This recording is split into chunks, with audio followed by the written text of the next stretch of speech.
और वरिष्ठ पत्रकार हमारे साथ प्रशांत टंडन जी हैं और चर्चा को हम लोग आगे बढ़ा रहे हैं। प्रशांत जी, सीजेआई ने कहा है कि आज़ादी के बाद से 17 आम चुनाव, जो लोकसभा के 17 चुनाव हो गए हैं, उनमें जनता ने अपने कर्तव्यों को उचित रूप से निभाया है और अब उन लोगों की बारी है जो राज्य के प्रमुख अंगों का प्रबंधन कर रहे हैं कि वे इस पर विचार करें कि क्या वे संवैधानिक जनादेश का पर खरा उतर रहे हैं। क्या उनका यह बयान आज के राजनीतिक माहौल पर है? क्या ये सत्ताधीशों के लिए कोई नसीहत है? क्या कहेंगे? राज्य सरकारों के लिए भी कह रहे हैं। 17 बार लोकसभा चुनाव ये देश देख चुका है और उसमें से 8 बार सरकारें बदली हैं, ये भी कह रहे हैं उसमें। तो ये तमाम बातें कहने के बाद कह रहे हैं, तो आखिर क्या ये सत्ताधीशों के लिए नसीहत है या राजनीतिक माहौल जो इस प्रकार अभी है और पिछले दिनों चुनाव, अभी आने वाले समय में चुनाव, इन सब पर कोई उनका बयान है, ये टिप्पणी उनकी है? जी, बिल्कुल। देखिए, जो जस्टिस रमन्ना का स्पीच है, बहुत ही, मैं कहूँगा कि स्कॉलरली स्पीच है।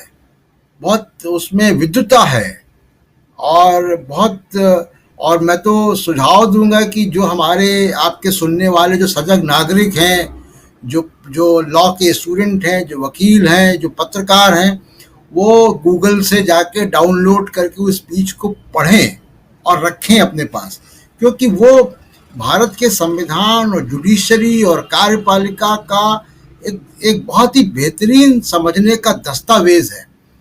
एक बात, जैसे मैंने शुरू में कहा कि जो भारत का संविधान है वो बेसिकली बिल ऑफ राइट्स है, जिसकी तरफ बार बार उन्होंने ध्यान दिलाया।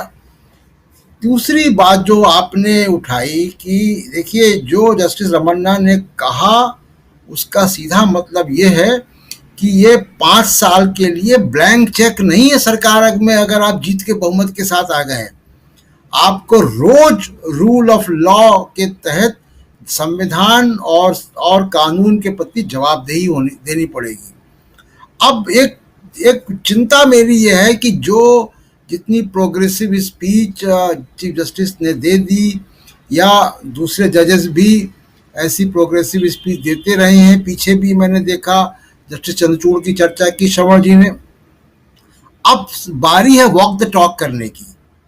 पिछले 3-4 साल 5 साल में आप देखिएगा कि तमाम छात्रों के ऊपर यूएपीए लगा दिया, 124A यानी देशद्रोह की धाराएं लगा दी, एनएसए लगा दिया और राजनीतिक कार्यकर्ताओं पे लगा दिया। चुनाव आप हार गए तो आप रोज सीबीआई भेज रहे हैं पश्चिम बंगाल।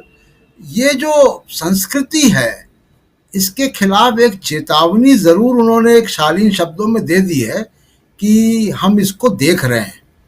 और जो सोशल मीडिया वगैरह की जो उन्होंने बात की है, निश्चित तौर पे आपका इशारा एकदम ठीक जगह है कि उन्होंने देश में पनपती हुई एक राजनीतिक संस्कृति के ऊपर चिंता जाहिर की है, जुडिशरी को आगाह किया है।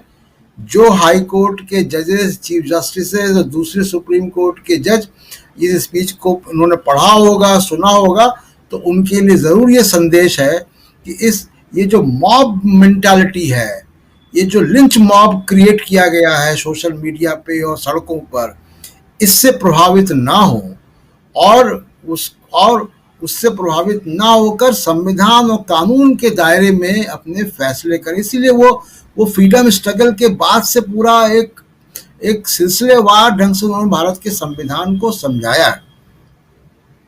तो ये, और दूसरा एक देखिए, जुडिशरी के पास अब जिम्मेदारी ये है कि जो मिसयूज होते रहे एनएसए का, जो अभी दिल्ली हाई कोर्ट ने बहुत अच्छा जजमेंट जिसको सुप्रीम कोर्ट ने फिलहाल उसके आगे के एक्सिक्यूशन पे रोक लगा दी है, तो वो सारे चीज़ों को सुप्रीम कोर्ट अभी पुनः उसको रिव्यू करे और उसकी संवैधानिकता को देखे कि कैसे नागरिक अधिकारों का हनन हो रहा है। ये कानून बनाए गए आतंकवादियों के लिए, ये कानून बनाए गए अपराधियों के लिए, ये छात्रों को, राजनीतिक कार्यकर्ताओं को, ह्यूमन राइट्स के लिए काम करने वालों को या इनोसेंट लोगों को जेलों में डालने के लिए कानून नहीं बनाए गए थे। एक बहुत इंपॉर्टेंट बात भी उन्होंने और कही कि कानून, जो रूल ऑफ लॉ है, उसका जो बेंचमार्क है, यानी उसकी जो कसौटी है, वो वनरेबल सेक्शंस और माइनॉरिटीज के लिए वो कितना वो है न्यायप्रिय। तो ये जैसा श्रवण जी ने कहा कि ये बहुत राहत की बात है कि सुप्रीम कोर्ट की तरफ से ये बात आई है, जब भारत के तमाम सारे करोड़ों नागरिकों के बीच में एक घुटन सा माहौल ज़रूर है। तो बिल्कुल ये एक रे ऑफ होप है, एक उम्मीद की किरण ज़रूर जगाई उन्होंने। पिछले दिनों हाँ, हम सब ने देखा और कुछ अच्छे बयान, जैसे आज हम लोग जिस पर चर्चा कर रहे हैं सीजेआई के बयान पर चर्चा कर रहे हैं, लेकिन याद कीजिए कि नताशा नरवाल, फिर देवांगना कलिता और आसिफ इकबाल तन्हा को जब दिल्ली हाई कोर्ट ने ज़मानत दी थी, तो उस समय जो उनका हाई कोर्ट के जस्टिस का जो बयान था फैसला सुनाते हुए, वो मैं ज़रा रखना चाहता हूँ आप सबके सामने, और फिर थोड़ी सी चर्चा यूएपीए और तमाम चीज़ों पे, क्योंकि ये पिछले दिनों एक अच्छी बात आ रही है। जैसा अभी श्रवण गर्ग जी भी बता रहे हैं कि न्यायपालिका जहाँ पर कि एक आखिरी स्तंभ, जहाँ उम्मीद बरकरार है और वो उम्मीद बरकरार रहनी भी चाहिए। उस समय इन तीनों को जिनके ऊपर यूएपीए लगाया गया था, उनको ज़मानत देते वक्त अदालत ने जो फैसला सुनाया उसमें कहा था कि हमें ये कहने पर मजबूर होना पड़ रहा है कि ऐसा लगता है कि असहमति दबाने की बेचैनी में सरकार के जहन में संविधान से सुनिश्चित विरोध प्रदर्शन के अधिकार और आतंकी गतिविधियों के बीच की रेखा धुंधली सी हो रही है। अगर ऐसी धारणा मजबूत हुई तो ये लोकतंत्र के लिए दुखद होगा। एक बहुत बड़ी, मतलब अगर इसको बहुत गौर से देखें तो बहुत बड़ी बात इन्होंने कही है। लेकिन इसके साथ साथ कुछ आंकड़े भी मैं रखना चाहता हूं, और उन आंकड़ों में से है कि 2016 से 2019 के बीच यूएपीए के तहत दर्ज किए गए मामलों में से सिर्फ 2.2% मामलों में अपराध सिद्ध हो पाया है 2016 से 2019 के बीच, जबकि इस दौरान इसके तहत यूएपीए के तहत 5,922 लोगों को गिरफ्तार किया गया था, जिनमें से सिर्फ 132 लोगों पर अपराध सिद्ध हो पाया है। मात्र 5,922 लोगों के खिलाफ यूएपीए की धारा लगा करके उन्हें गिरफ्तार किया गया, और उसमें से 2.2% यानी 132 लोगों के खिलाफ अपराध सिद्ध हो पाया है।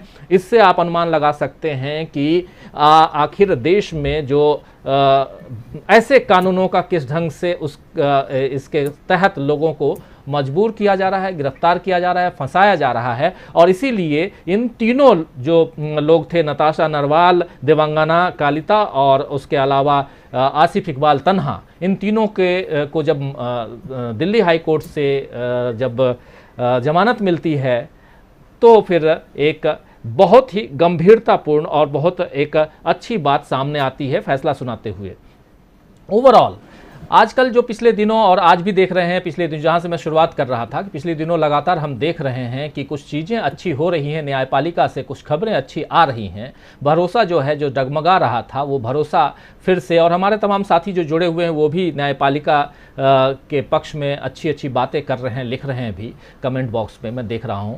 तो मैं यही कहना चाहता हूं, ये पूछना चाहता हूं आपसे कि क्या आपको लगता है कि, और अभी अखिल गोगोई का नाम भी इसमें शामिल है जिनको भी ज़मानत मिल गई है, तो जो लगातार, और उन्होंने जेल के अंदर चुनाव लड़ा था, अभी असम में जो चुनाव था, तो ओवरऑल किस ढंग से देखते हैं यूएपीए कानून? इसके तहत आप कुछ भी करते हैं, आपके ऊपर यूएपीए लगा दिया जाता है, आपके ऊपर एनएसए लगा दिया जाता है। उत्तर प्रदेश में तो ऐसी खबरें बहुत आती रहीं, और एक खबर मैं पिछले दिनों उसका जिक्र भी किया था इसी चर्चा के दौरान, कि एक ऑटो वाले को पकड़ के ले जाया जाता है बेंगलुरु, मणिपुर से, और उसको 4 साल तक रखा जाता है यूएपीए के तहत। उसके बाद जमानत मिल जाती है, छोड़ दिया जाता है, और उस ऑटो वाले को आज तक पता नहीं कि वो गिरफ्तार क्यों किया गया था उसे, और 4 साल उसका बर्बाद क्यों हुआ, और फाइनली बरी कर दिया गया, जमानत नहीं मिली, बरी कर दिया केस से, क्योंकि उसके ऊपर किसी भी प्रकार का अपराध सिद्ध नहीं कर पाई पुलिस। क्या कहेंगे ओवरऑल जो चीज़ें चल रही हैं, और इसमें जस्टिस रमन्ना हो, चाहे दिल्ली हाई कोर्ट की टिप्पणी हो, तमाम चीज़ें कितनी कहीं ना कहीं एक जो दूर से दिया जो टिमटिमाता है, और जहाँ से रोशनी की झलक दिखाई देती है, लगता है कि भाग के वहाँ पहुँचें और कुछ ना कुछ हमारे लिए है, एक आशा की उम्मीद जिसे कहते हैं, एक किरण जो है वो दिखाई दे रही है आपको? जी बिल्कुल। मैं बात शुरू करता हूँ श्रवण जी के, जो श्रवण जी की शंका है वो बहुत जायज़ है कि टायरनी ऑफ जुडिशरी, यानी निरंकुश न्यायपालिका भी उतनी खतरनाक होगी जितना कि निरंकुश सत्ता या निरंकुश संसद होगी। तो और इसीलिए भारत के संविधान में बड़ा जिसको बैलेंस ऑफ पावर जो है वो बड़ा संतुलित किया गया है। लेकिन आप देखिए कि पिछले कुछ 2-3 दशकों में आप देखिए कि भारत की लोकतांत्रिक संस्थाएं लगातार कमज़ोर हुई हैं, संसद की बैठकें कम हुई हैं, संसद की धार कम हुई है, सरकारों का और एजेंसियों का इस्तेमाल जो है वो नागरिक अधिकारों के हनन में हुआ है। दुनिया के दूसरे लोकतंत्रों से आप तुलना करेंगे तो वो आगे जा रहे हैं और हम पीछे जा रहे हैं। हमारी खुशकिस्मत ये है कि हमारे पास एक बहुत बेहतरीन संविधान है। अब देखिए, भारत का जो संविधान है वो कोई कागज का दस्तावेज नहीं है। मैं अखिल गोगोई वगैरह की बात पे आता हूँ, लेकिन एक बात मैं कह दूं, भारत का संविधान कोई कागज का दस्तावेज नहीं है। ये एक लिविंग डॉक्यूमेंट है, ये जीवंत दस्तावेज है और इसको जीवंत रखने का काम सुप्रीम कोर्ट का है। सुप्रीम कोर्ट इसके कंसाइंस कीपर है देश के संविधान की, वो गार्जियन है और सुप्रीम कोर्ट ने ये काम किया भी है। कई बार सुप्रीम कोर्ट पे हमले हुए हैं, सुप्रीम कोर्ट ने सरेंडर किया है, इमरजेंसी के समय हुआ, हम सब जानते हैं। लेकिन सुप्रीम कोर्ट ने, आप देखिए कि 2 बड़े लैंडमार्क केस हुए 70 के दशक में, केशवानंद भारती केस और गोलकनाथ केस। दोनों केसेस के बाद, केशवानंद भारती के बाद जिसमें कि बेसिक स्ट्रक्चर डॉक्ट्रिन आया, संविधान को देखने का नजरिया ही बदल गया। वो संविधान की, क्या आप कहेंगे कि दूसरी जर्नी थी और वहां से संविधान अब यहाँ पे हमको मिलता है। लेकिन अब देखिए कि अखिल गोगोई जेल में जा रहे हैं। अब जो अखिल गोगोई के अलावा एक और केस है जो कि कल जिसपे फैसला हुआ है कि 44 साल का एक उसका नाम बशीर, कश्मीर का एक प्रोफेशनल जो अहमदाबाद में जाके गिरफ्तार हो गया और उसको पुलिस ने प्लांट किया जी, पेप्सी बॉम्बर है ये, मीडिया ने चलाया पेप्सी बॉम्बर है। 12 साल वो जेल में रहकर बरी हुआ है। तो ये सुप्रीम कोर्ट को देखना चाहिए कि सरकारें और पुलिस क्या कर रही है, कि उनको भी, सरकारों को भी मालूम होता है, पुलिस को भी मालूम होता है कि ये केस जिसको आप कह रहे हैं कि कन्विक्शन रेट बड़ा कम है, सजाएं कम होती हैं, सरकार को मालूम होता है कि ये नहीं कन्विक्ट करवा पाएंगे, लेकिन 12 साल जेल में डाल देंगे ना। तो ये जो प्रोसेस जो है वो प्रक्रिया ही सजा है, process is punishment. Supreme court को इस पे अब ध्यान देना चाहिए, अदालतों को ध्यान देना चाहिए कि ये प्रोसेस ऑफ पनिशमेंट को भी डिस्करेज करें, इसको हतोत्साहित करें और 2 बड़े काम करें। ये जो कुछ कानून जिनकी चर्चा आपने की, 124A सेडेशन का कानून या UAPA या NSA, इसका इस्तेमाल आतंकवादियों को पकड़ने में तो क्या हो रहा है, लेकिन राजनीतिक जो प्रतिद्वंदी उनको हरास करने में हो रहा है। दूसरा सबसे बड़ा जो औजार है सत्ता के पास मानवाधिकार और संवैधानिक अधिकार के हनन का, वो पुलिस है। जब तक पुलिस रिफॉर्म्स नहीं होंगे, अगर सुप्रीम कोर्ट कोरोना की वैक्सीन सबको फ्री मिले ये तय कर रहा है, वो मुआवजा मिले ये तय कर रहा है, जुडिशियल एक्टिविज्म के दिनों में हमने देखा कि सुप्रीम कोर्ट ने क्या क्या नहीं तय किया, तो सुप्रीम कोर्ट अब पुलिस रिफॉर्म्स को भी गाइडलाइंस तय करे और कुछ एक पुलिस वालों को सजा भी दे। ये जो जिसने 12 साल जिन पुलिस वालों ने रखा जेल में इस आदमी को, या जिन्होंने अखिल गोगोई के खिलाफ केस किया था, इसमें से पुलिस वालों की जवाबदेही तय करे। आपको याद होगा कि जब गुजरात में फेक इनकाउंटर होते थे और जब वहाँ पे बंजारा और अमीन जैसे बड़े पुलिस अधिकारी जेलों में गए, उसके बाद गुजरात में फर्जी इनकाउंटर होना बंद हो गए थे। तो जुडिशरी को ये काम भी अपने जिम्मे लेना होगा कि किस तरीके से नागरिकों के अधिकार, संवैधानिक अधिकार सुरक्षित हों और जो एजेंसियों का बेजा इस्तेमाल हो रहा है, जो उनका दुरुपयोग हो रहा है, वो कैसे कम हो।